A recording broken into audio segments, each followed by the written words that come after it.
દીકરો સીધો ના રહેતો હોય તો માં કદાચ બે લાફોય મારે, છેલ્લે એ જ માં ખોરામ લઈ લે કે હા દીકરા બહુ વાગ્યું નહીં ને. કેમ કે માની અંદર કરુણા દયા છે અને માને માં એના દીકરા પ્રેમ કરે છે. માં જો તો માં કોને કહેવાય? તમારી પોતાની જ માં જોઈ લેજો.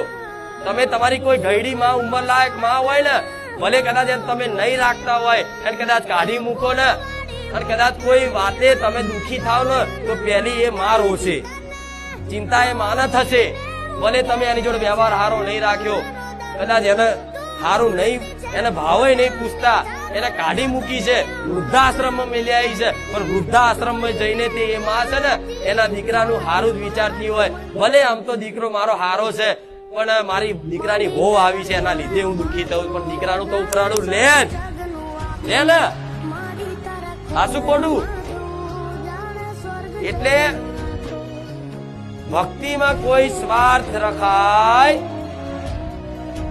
હંમેશા ભક્તિ સ્વાર્થ રહિત ની હોવી